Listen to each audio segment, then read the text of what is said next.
감사합니다. 연일 강추위가 계속되고 있습니다. 거의 일주일 내내 영하 10도 이하를 유지하고 있지요. 강원도 철원의 경우는 체감온도가 영하 36도 이하를 기록하고 있습니다. 늦게 찾아온 추위가 겨울은 본래 이런 거야 라는 걸 확실히 보여주는 것 같습니다. 성도 여러분, 추위를 탓할 이유는 하나도 없습니다. 겨울은 본래 추운 겁니다. 따뜻하게 옷 잘 입고 잘 버티고 잘 견디면 따뜻한 봄이 돌아올 것입니다. 이렇게 추운 계절에 우리 청소년들은 은혜를 받는 일에 열중하고 있습니다. 지난 주말에는 중등부 수련회에 이어 이번 주말에는 고등부와 또 청년부의 수련회가 각각 이루어집니다. 강추위를 이기는 뜨거운 은혜의 열기가 느껴지죠. 뜨거운 찬양과 심령의 불을 일으키는 하나님의 말씀과 간절한 기도는 그 어떤 강추위도 이길 힘을 보여줍니다. 지난 월요일 우연한 기회에 집사님들과 신의 악단이라는 영화를 관람했습니다. 실화를 바탕으로 꾸며진 기독교 영화이지요. 북한 정권이 해외 구호 자금을 끌어들이기 위해 위장교회를 세우고 또 위장 집회를 열기 위해 찬양단을 준비시킨다는 그런 스토리입니다.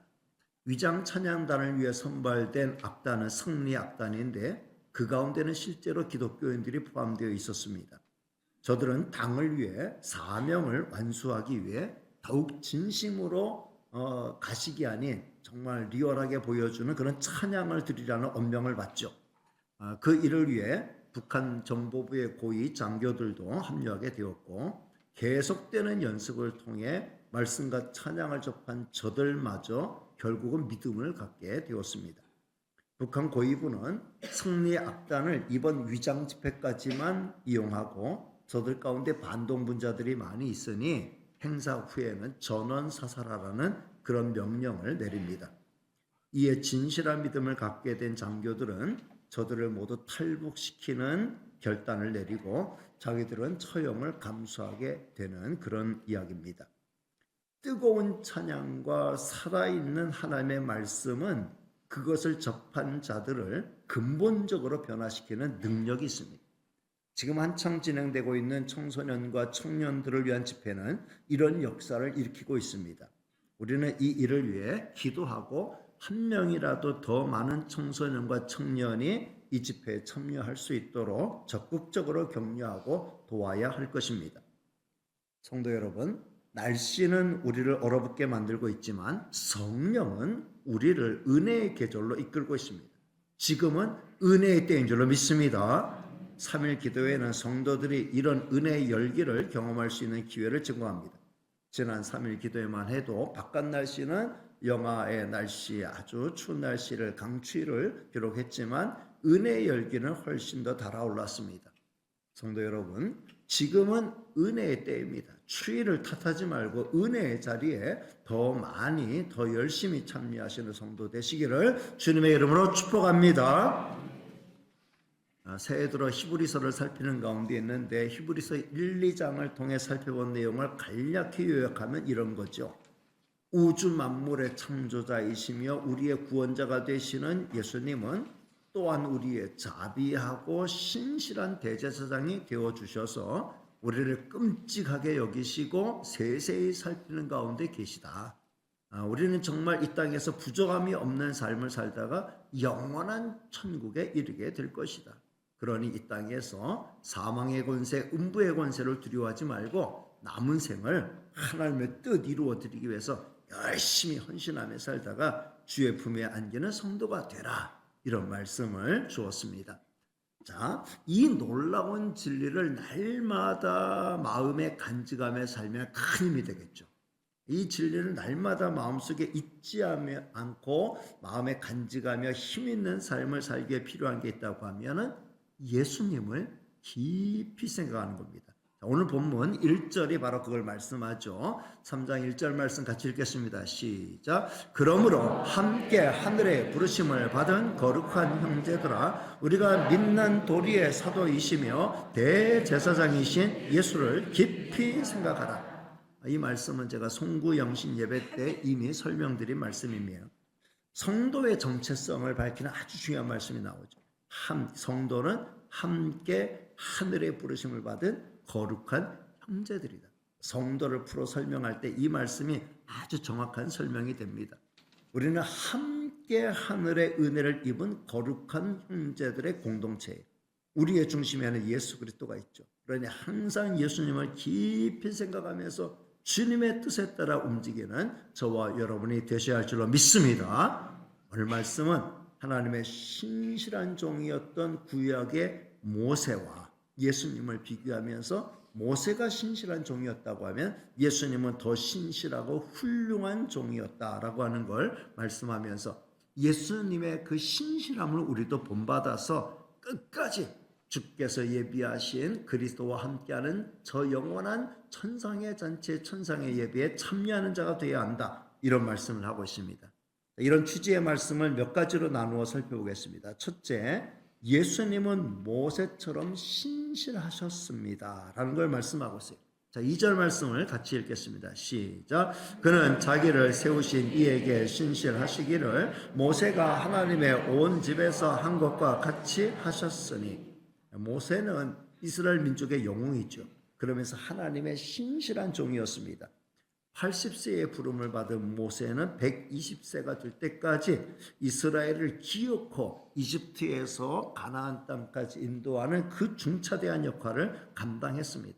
그 사이에 하나님의 율법을 받아서 이스라엘 백성에게 가르치고 이스라엘 백성이 하나님의 백성으로 서나갈 수 있는 든든한 기틀을 마련하였습니다. 그는 구약시대의 하나님의 사자로서 살아계신 하나님을 수도 없이 이스라엘 백성에게 나타내 보이면서 이스라엘 백성을 이끌었습니다. 그러니까 하나님의 신실한 종이었고 이스라엘 백성 앞에는 신실한 지도자였습니다. 그는 이스라엘 백성이 타락하여 하나님께 죄를 범하고 그 죄의 대가로 하나님의 진노를 피할 수 없게 되었을 때 하나님 앞에 목숨을 걸고 차라리 저를 지옥 보내셔도 좋으니까 이 백성들은 하나님이 저 애굽에서 기적으로 이끌어낸 백성인데 여기서 다 죽이시면 안 됩니다. 하나님의 영광이 어떻게 되겠습니까? 하나님 불쌍히 주옵소서. 목숨 걸고 기도했어요. 그럴 때 하나님께서 모세의 기도를 들으시고 이스라엘 백성을 용서하여 주셨죠. 이런 모세의 모습은 정말 백성을 위해 목숨을 거는 신실한 지도자의 모습을 보여준 거죠. 히브리서 기자는 예수님도 모세보다 더했다 이렇게 말씀하는 거예요. 예수님은 그야말로 하나님 아버지 앞에 신실한 아들이셨죠. 날마다 하나님 아버지의 뜻을 물었고 하나님 아버지와 상의하고 아버지의 뜻을 따랐습니다. 그리고 마침내 저주의 나무 십자가에서 구속의 사역을 완성하실 때도 내 뜻대로 마옵시고 아버지의 뜻대로 되기를 소망하면서 끝까지 순종의 발걸음을 옮기셨습니다. 그리고 예수님은 제자들을 비롯한 모든 양떼에도 신실하셨죠. 저들의 구원을 위해 저주의 나무 십자가에 자신의 양손과 양발이 못에 박힐 때에 그 몸의 피화물을 다 쏟으실 때 그 십자가에 매달린 예수님을 향하여 조롱하는 무리들은 끝까지 조롱했죠. 네가 만일 진짜 하나님의 아들이라면 그 십자가에서 지금 당장 내려와봐라. 우리가 그럼 믿어주겠다. 그런 조롱을 예수님을 끝까지 참아내시면서 마침내 십자가에서 운명하시면서 그 피화물을 다 쏟으시면서 우리의 구원을 완성하셨어요. 주님은 이렇게 끝까지 신실하셨다라고 성경은 말씀하고 있죠. 예수님은 모세가 신실했는데 예수님은 모세보다 더 신실하셨다라고 성경은 증언하고 있습니다. 두 번째, 예수님의 신실하심은 모세와 비교해 볼 때 질적인 차이가 나타납니다. 모세는 종으로서 신실했다면 예수님은 하나님의 아들로서 신실하셨습니다. 3절부터 6절 앞부분까지 나오는 말씀, 이어지는 말씀이니까 같이 읽도록 하겠습니다. 시작. 그는 모세보다 더욱 영광을 받을 만한 것이 마치 집 지은 자가 그 집보다 더욱 존귀함 같으니라. 집마다 지은이가 있으니 만물을 지으신 이는 하나님이시라. 또한 모세는 장래에 말할 것을 증언하기 위하여 하나님의 온 집에서 종으로서 신실하였고 그리스도는 하나님의 집을 맡은 아들로서 그와 같이 하셨으니. 성도 여러분, 집보다 더 귀한 것은 그 집을 설계하고 그 집을 지은 사람이죠. 같은 이치로 만물보다 더 존귀한 것은 그 만물을 만들고 지으신 분이에요. 우리 주님은 온 세상 만물의 창조자이시죠. 그러니 모세보다 귀할 수밖에 없어요. 모세도 피조물이잖아요. 모세는 피조물, 예수님은 창조주가 되셔요. 모세는 그 하나님이 만드신 집에서 종으로서 신실하게 봉사하였다고 하면 예수님은 그 집을 맡은 아들로서 신실하셨다라고 성경은 말씀하죠. 예수님은 하나님의 아들이시지만 섬기는 일에 끝까지 충성하고 끝까지 신실하셨습니다. 그 신실함이 저와 여러분을 구원의 자리로 이끌어준 것인 줄로 믿습니다. 주님이 조금이라도 주님의 권위를 내세우고 주님의 권리를 내세우셨다고 하면 우리의 구원은 이루어질 수 없었을 겁니다. 주님이 이렇게 신실함으로써 우리의 구원을 이루어내셨다고 하면 우리는 주님 앞에 어떠한 존재가 되어야 되겠습니까? 우리도 그 주님을 본받아 신실한 성도가 되어야 할 것입니다. 따라서 세 번째, 우리는 신실하신 주님 앞에 신실한 성도가 되어야 합니다 라는 논지의 말씀이 6절 뒷부분부터 마지막 8절 19절까지 이어지는 말씀이에요. 이 말씀을 간략히 요약을 하면은 이 말씀을 한 절 한 절 뜯어서 보기에는 시간이 너무 이렇게 짧으니까 요약을 하도록 하겠습니다. 요약을 하면은 구약의 이스라엘 백성은 신실한 모세의 인도를 받으면서 실패를 거듭했어요. 그러나 끝내 믿음으로 반응한 이들은 약속의 땅인 가나안에 성공적으로 입성할 수 있었습니다. 우리는 모세보다 신실한 예수님을 통해 구원의 은혜를 선물로 받은 자들이에요. 따라서 우리는 예수님처럼 신실함을 가지고 끝까지 구원에 이르는 자가 되어야 한다라는 취지의 말씀을 하고 있는 겁니다. 이 말씀을 조금 몇 부분으로 나눠서 살펴보면 우리는 신실한 주님의 인도를 받는 양들이기 때문에 끝까지 주님을 믿고 따라야 하는데 6절 뒷부분 말씀을 같이 읽겠습니다. 시작. 우리가 소망의 확신과 자랑을 끝까지 굳게 잡고 있으면 우리는 그의 집이라. 이 말씀을 그대로 읽으면 무슨 뜻인지 좀 선명하지가 않죠. 우리가 소망의 확신과 자랑, 그래 우리는 정말 하늘의 소망을 갖고 있으니까 이 소망을 확신을 가지고 이 자랑을 끝까지 붙들고 나가야죠. 근데 그렇게 붙들고 나가면 우리는 그의 집이 된다 이렇게 말씀하는 거예요. 이게 무슨 말씀일까? 여러분, 천지와 만물을 창조하신 우리 주님은 이 땅에 오셔서 또 다른 집을 세우셨어요. 바로 하나님의 나라를 세우셨고 주님의 몸인 성전 교회를 세우셨습니다. 교회는 신령한 집이죠. 교회는 생명의 공동체예요. 교회 중심은 성도입니다. 함께 하늘의 부르심을 받은 거룩한 형제들의 모임이 교회죠. 이 교회의 머리는 예수님이시고 교회는 따라서 예수님의 몸이기 때문에 영광스러운 공동체, 거룩한 공동체가 되는 거죠. 성도 여러분, 절대로 이 사실을 가볍게 여기지 마시기를 바랍니다. 나는 주님의 몸이다. 나는 주님의 몸이다. 나는 주님의 몸의 지체다. 내 머리는 예수님이시다. 예수님과 나는 떼려야 뗄 수 없는 관계 가운데 있다.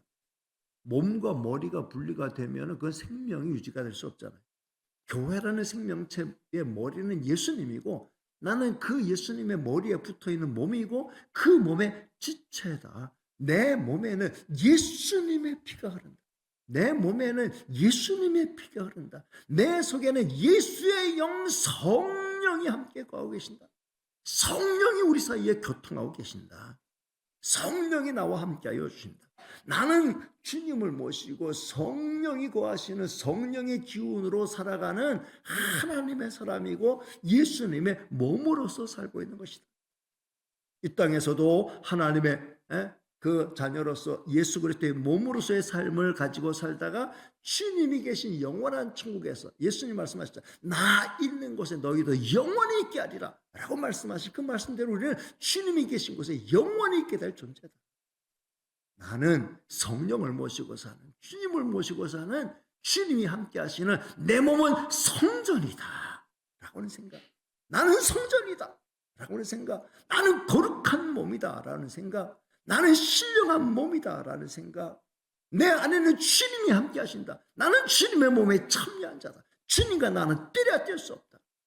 이 사실을 우리는 늘 가슴 깊이 묵상하면서 가슴 깊이 새기면서 날마다 확인하면서 이 중심으로 살아가야 할 줄로 믿습니다. 그렇게 살아갈 때 주님의 은혜를 우리는 날마다 맛보며 살게 되는 거예요. 우리 주님은 장차 우리를 영광의 자리에 앉게 하실 것이라고 말씀했어요. 자, 14절 말씀 같이 읽겠습니다. 시작. 우리가 시작할 때에 확신한 것을 끝까지 견고히 잡고 있으면 그리스도와 함께 참여한 자가 되리라. 그리스도와 함께 참여한 자가 되리라. 그리스도와 함께 참여한 자가 되리라. 여러분, 그리스도와 함께 우리가 장차 참여하게 참여하게 된다는 어떤 모임이겠죠. 어떤 자리이겠죠. 우리가 예수님과 함께, 예수님이 계신 곳에 영원한 천국에서 주님과 함께 주님과 함께 참여하는 자가 된다라고 했을 때 우리가 주님과 함께 참여하는 참여하는 자리는 어떤 자리일까요? 우리가 장차 주님과 함께 참여하게 된다. 참여하게 되는 자가 된다. 그러니 끝까지 믿음을 지켜라 라고 말씀하셨는데, 주님과 함께 참여하는 자리가 어떤 자리일까? 저는 몇 가지 생각해 봤어요. 첫째는 천상에서 벌어지는 영광의 예배의 자리에 참여하다. 천상에서 펼쳐지는 영광의 예배의 자리에 참여하게 될 것이다. 그 예배의 중심에는 우리 주님이 계시겠죠. 주님 없는 예배는 예배가 아니잖아요. 이 땅의 예배도 그러할진데 천상의 예배는 더욱 그러할 겁니다. 주님 앞에서 주님을 바라보면서 찬미로 영광 올려드리면서 주님이 주시는 말씀을 받으면서 화답하면서 천군 천사와 함께, 천상의 오케스트라와 함께, 천상의 찬양팀과 함께 하나님께 부르는 그 찬미의 제사, 그 영광의 예배 얼마나 황홀할까, 얼마나 감격스러울까. 천국 가면은 그게 먼저 떠올라요. 정말 이 땅에서 참 훌륭한 오케스트라가 연주하고 훌륭한 합창단이 연주하는 연주하고 난 다음에, 요새도 그 유튜브에서 그런 영상을 많이 보는데, 지휘자가 연주가 끝나고 난 다음에 우레와 같은 함성이 퍼지고 인사하고 단원들 이렇게 세워서 인사하고 또 바깥에 나갔는데 또 들어와서 인사하고 한 사람 한 사람 열심히 연주한 사람들 불러 일으켜 가지고 박수받게 하고, 그런 광경을 보면은 얼마나 감동이, 연주도 감동이 되지만 그 수고한 사람들을 격려하고 박수치고 하는 이런 모습을 보면은 감동이 돼. 우리가 천상의 예배에 참여하여 그 영광의 예배에 참여하여 마지막에는 박수로 하나님께 영광 올려드리고 주님께 영광의 박수를 올려드리고 할 때에 그 함성과 그 사운드는 어떠할 것인가? 생각만 해도 참 환상적이죠. 그리고 천상에서 벌어지는 잔치에 참여할 거예요. 최고의 럭셔리한 잔치가 펼쳐지지 않을까요? 우리 모두 귀인 대접을 받게 될 거예요. 왜냐하면 우리는 존귀한 하나님의 자녀로 인정을 받았잖아요. 그때가 되면 우리의 후줄근한 모습은 온데간데 없어지고 우리에게도 귀인의 모습이 나타나게 됩니다. 그런 자리에 다 어울리는 모습으로 변화된 그런 복장과 그런 매너를 가지고 그 천상의 잔치에 참여하여 그 잔치를 우리가 받게 될 것이에요. 그리고 천상에서 펼쳐지는 영광의 세계를 경험하게 되고 천사들의 안내를 받으면서 천국을 우리가 순례하게 될 때에 우리가 지구촌만 돌아다니며 살펴봐도 참 판타스틱한 이런 광경들이 얼마나 많이 있습니다. 근데 우주에서 펼쳐지는 영원한 나라에서 펼쳐지는 그 영광의 세계라고는 이루 말할 수 없을 겁니다. 우리의 입은 한번 벌어지고 난 다음에 절대로 다물어주지 아니할 것이다. 우리가 주님과 함께 참여한 자가 된다.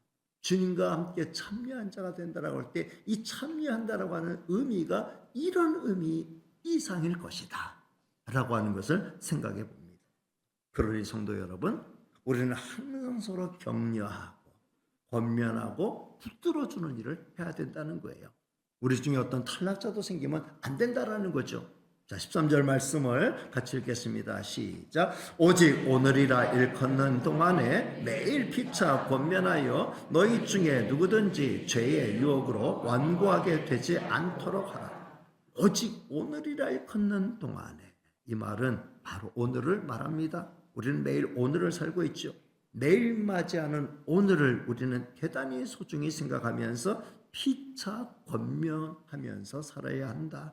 무엇을 권면해야 됩니까? 우리 중에 누구든지 죄의 유혹으로 완고하게 되어서 이 은혜의 세계에서 떨어지고 탈락하는 자가 생기면 안 되기 때문에 이 은혜를 놓치지 않게 하기 위해서 우리는 권면해야 된다라고 말씀하고 있습니다.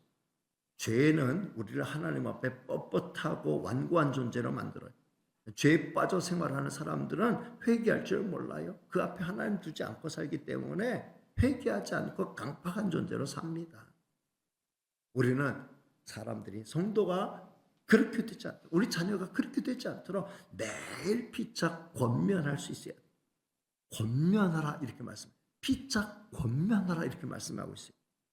이건 피곤한 일이 아니에요. 권면하라 해서 권면은 충고나 경고하는 성격이 다른 거예요. 비난과 비판과는 아주 차원이 다른 거죠. 권면은 뭡니까? 권면은 상대방을 존중하면서 나오는 거예요. 권면은 상대방의 인격을 무너뜨리는 게 아니라 잘 세워주는 거예요. 그래서 좋은 권면을 주고받을 때 우리는 더욱 성숙하게 됩니다. 성도 여러분, 우리는 피차 권면해야 될 책임이 있어요. 의무가 있어요. 권면하는 쪽이 따로 있는 게 아니에요. 피차 권면이라고 했잖아요. 교역자는 권면하고 성도는 권면받고 그거 아니에요. 교역자는 책망하고 성도는 책망받고 더더욱 아니에요. 성도는 책망받을 존재가 아니에요. 피차 권면하는 거예요. 교역자는 성도님 이러면 좋겠습니다. 이렇게 한번 해보세요. 이 권면하는 거예요. 성도님은 목사님 이게 좋아요. 이렇게 하면 좋을 것 같아요. 이렇게 한번 해보세요. 권면하는 거예요. 피차 권면하는 거예요. 성도 여러분, 저는 여러분이 저에게 권면하는 말을 아주 고맙게 생각한답니다. 여러분이 저한테 좋은 권면의 말씀 주시고 좋은 어떤 정말 목사님 이렇게 하시면 훨씬 좋을 것 같습니다 라고 하는 제안을 하시면은 저는 그걸 아주 100% 수용. 장로님들이 말씀하시건 집사님들이 말씀하시건 오가는 길에 한마디라도 들려주는 말씀이 있으면 그 말씀을 놓치지 않으려고 합니다. 그래서 귀담아 듣고 어떻게든 반영해 보려고 애를 쓰죠. 능력이 안 되고 뭔가 좀 여건이 안 돼서 못할 수는 있어도 그걸 귀담아 듣고 그렇게 해야지. 그렇지 그렇게 해야지. 항상 긍정적으로 생각하고 긍정적으로 반응합니다. 여러분 권면할 때 조심해야 하는 것은 비판이나 책망처럼 기분 나쁘게 들리게 하면 안 된다. 상대방이 그걸 들었는데 좋은 의미에서 권면으로 받아야 되는데 좋은 의미에서 권면이 아니라 내 자존심 상하게 하네. 상당히 기분 나쁘네. 들을수록 기분 나쁘네. 생각할수록 짜증나네. 이건 권면이 아니에요. 권면. 여러분 권면은 상대방을 기분 나쁘게 하는 게 아니에요. 상대방의 인격에 스크래치를 내는 게 권면이 아니에요. 나는 좋은 의미에서 권면했는데 왜 받아들여? 그따위로 받아들여? 이거 자체가 그렇게 느끼고 그렇게 상대방의 반응에 대해서 내가 이렇게 반응하고 있는 것 자체가 내가 권면하지 못했다는 거예요. 권면을 했는데 상대방이 그걸 제대로 받아들이지 않았으면 가슴 아파하고 내가 잘못 권면했는가? 나는 좋은 말로 했는데 왜 저 사람 저런 반응이야? 아유 진짜 저 사람 내 상대 못하겠네. 이런 식으로 내가 느낀다면 내가 권면한 게 아니에요. 권면은 눈물로 하는 거예요. 권면은 상대방을 사랑함으로 하는 거예요. 존경함으로 하는 거예요. 정말 그 사람을 위함으로 하는 거예요. 그 사람이 내가 권면한다고 했는데 권면을 받아들이는 사람이 그거를 상처로 받아들이면 내가 권면한 거 아니에요. 그러니까 내가 권면할 때는 비판이나 책망처럼 다른 사람이 그렇게 듣지 않도록 만들어야 돼. 상대방이 기분 나쁘지 않도록 만들어야 돼. 그러기 위해서는 기도해야 돼. 기도하고 권면해야 되고요. 그리고 지혜롭게 권면해야 돼. 권면하는 가운데 기도하고 권면하는 가운데 생각해야 돼. 그리고 제일 중요한 태도예요. 태도. 어떤 태도로 권면하는가, 어떤 어투로 권면하는가, 어떤 표정으로 권면하는가. 이게 상대방이 정말 기분 나빠서 짜증으로 하는 말인지, 아니면 정말 나를 사랑해서 같이 잘해보자는 취지에서 하는 말인지, 이게 다 듣는 사람이 느껴지는 거잖아요. 듣는 사람이 기분 나쁘게 느껴지지 않고, 저 사람이 정말 나를 사랑하고 나를 위하고 같이 잘해보자는 의미에서 말하는 거구나 라고 하는 걸 느껴질 정도로 해가지고 피차 권면할 때의 발전입니다. 우리는 마지막 시대에 교회를 함께 부르셨잖아요. 함께 거룩한 공동체로 부르셨는데, 그 목적이 뭐냐면은 피차 권면하게 하기 위함이에요. 자, 저는 오늘 말씀을 이제 정리하는데, 오늘 말씀을 통해 다음 세 가지를 마음에 담아가길 원합니다. 첫째, 날마다 예수님을 깊이 생각하며 살아가야 합니다. 따라합니다. 날마다 예수님을 깊이 생각하며 살아가야 합니다. 예수님만 생각하라 하지 않고 깊이 생각하라. 여러분, 깊이 생각하기 위해서는 가만히 있으면 안 되는 거예요. 가만히 있으면 다른 생각들이 우리 마음을 가득 채우게 돼요. 우리는 주님의 생각으로 내 마음을 채우기에는 너무 복잡하고 바쁜 일상을 보내고 있습니다. 아침에 눈을 뜨는 순간부터 밤에 잠자리에 드는 순간까지 우리의 오감을 자극하는 게 우리 주변에 가득 차 있어요. 우리는 핸드폰 놓치면 아주 뭔가 목숨의 절반은 잃은 건 아주 절절매잖아요. 따라서 주님을 깊이 묵상하며 살기 위해서 특별한 조치가 필요해요. 가장 좋은 방법은 일정한 시간을 정해서 하나님의 말씀을 펼치고 기도하는 겁니다. 그리고 틈이 나는 대로 찬양하는 거예요. 세상의 음악을 아예 안 듣고 살 수는 없지만 찬양을 꾸준히 찾아 듣는 거 참 좋아요. 신의 악단을 보고 나니까 유튜브에 올라와 있는 신의 악단 OST 그 수록곡들 자주 등장해요. 정말 한 번씩 들으면 귀한 찬양이 은혜가 되는 걸 느낍니다. 여러분 예배 시간에 이렇게 여러분 예배를 사모해서 열심히 예배 참석하는 것, 이것도 예수님을 깊이 묵상할 수 있는 아주 좋은 채널이 되죠. 예배는 우리가 예수님께 집중할 수 있는 가장 좋은 시간이에요.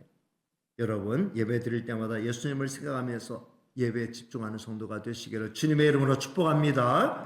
두 번째, 예수님의 집으로 잘 세워져 가야 합니다. 따라합니다. 예수님의 집으로 잘 세워져 가야 합니다. 교회는 예수님이 이 땅에 세우신 집이에요. 우주와 만물을 창조하신 하나님이 이 땅에 직접 내려오셔서 지은 집이 교회예요. 예수님은 그 교회 모퉁이 돌이 되셨고, 교회는 예수님과 함께 예수님을 중심으로 세워지는 공동체이며 집으로 비유할 수 있죠. 이걸 또 몸으로 비유했을 때는 예수님은 몸인 교회의 머리가 되시죠. 예수님을 우리의 든든한 기초로 삼고 예수님 우리의 머리로 삼고 주님의 인도를 따를 때 우리 교회는 정말 멋진 교회로 든든히 서갈 수 있습니다. 지금까지 우리 교회는 예수님 중심의 교회가 되도록 노력해왔어요. 앞으로도 주님 오실 그때까지 예수님 중심으로 살아가는 우리 교회가 되어야 할 줄로 믿습니다. 예수님을 우리의 든든한 기초로 삼고 예수님을 우리의 중심에 모시고 예수님 우리의 머리로 삼고 나가는 우리 천안성공교회 될 수 있기를 주님의 이름으로 축복합니다. 마지막 세 번째는 매일 피차 권면하면서 은혜에서 떨어지는 일이 없도록 해야 합니다. 따라합니다. 매일 피차 권면하면서 은혜에서 떨어지는 일이 없도록 해야 합니다. 성도 여러분, 우리는 함께 하늘의 부르심을 받은 거룩한 공동체, 함께 부름을 받았다. 공동체, 성도들이라고 하는 것. 이거는 신앙은 혼자 하는 게 아니라 신앙생활은 개인 플레이가 아니에요. 신앙생활은 공동 플레이. 하나님 우리 같이 부르세요. 함께 부르세요. 그러니까 같이 손잡고 나가야 돼요. 나만 잘 나가면 되고, 나만 예배에 성공자면 되고, 나만 거룩한 존재가 되면 되고, 나만 하나님의 기쁨이 되면 되고, 그거 아니에요. 하나님 우리가 옆에 있는 사람들 손잡고 같이 거룩한 공동체를 만들고 같이 예배하는 자가 되고 같이 하나님께 영광 올려드리는 이런 자가 되기를 주님이 원하시는 거예요. 그러니까 피차 권면해야 돼요. 연약한 지체들을 불쌍히 여기면서 저들의 마음에 자존심 상하지 않도록, 인격에 스크래치 가지 않도록 정말 위하여 기도하면서 잘 붙들어 줄 수 있어야 돼요. 그게 피차 권면함의 의미예요. 예배는 피차 권면할 수 있는 아주 좋은 도구가 된다고 말씀드렸죠. 예배를 통해서 우리는 찬양하게 되고 기도하게 되고 주님을 우리가 가까이 하게 되고 그리고 주님 주신 말씀을 받으면서 주님을 다시금 가슴에 새기게 되죠. 제가 설교 시간을 통해서 계속 예수님에 대해서 강조하며 말씀하는 거. 예수님 닮아가기 위해서는 예수님이 어떤 분인가 우리 더 잘 알아야 되기 때문에 계속 예수님에 대해서 말씀드리는 거예요. 그러면서 예수님을 더 많이 묵상하게 되고 예수님을 더 많이 생각하게 되고 예수님을 더 많이 묵상하고 예수님을 더 많이 생각할수록 우리는 더 예수님을 닮아가는 자가 될 줄로 믿습니다. 그리고 찬양과 기도는 우리의 영혼을 깨워서 주님 앞에 든든히 서게 하지요. 서론에서도 말씀드렸듯이 지금은 은혜 때예요. 청소년들과 청년들이 은혜의 집회를 통해 은혜를 받아가고 있습니다. 우리 성도들도 주일 예배를 통해 그리고 더 나아가서는 3일 기도를 통해서 은혜를 채워가시기를 바랍니다.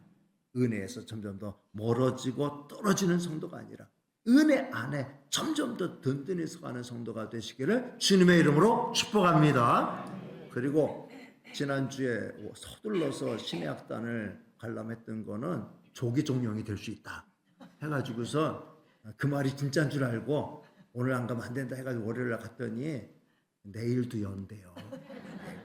내일도 연대. 그러니까는 아직은 조기종이 안 되고 이게 처음엔 30만이었다가 지금 50만이었다가 지금 어제 60만 넘었다.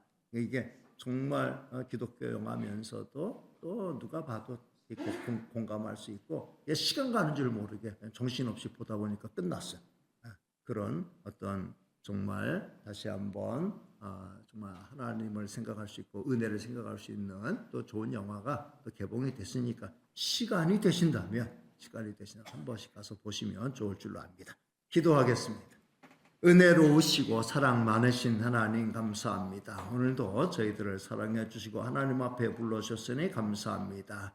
예수님을 깊이 생각하면서 정말 예수님의 신실하심을 따라서 우리도 끝까지 흔들리지 않고 주님의 집으로서 주님의 몸으로서 살아가게 하시고 이를 위해서 피차 잘 권면하면서 붙들어주며 세워가는 우리 교회 되게 하여 주시옵소서. 모든 말씀 예수님의 이름으로 기도하옵나이다. 아멘.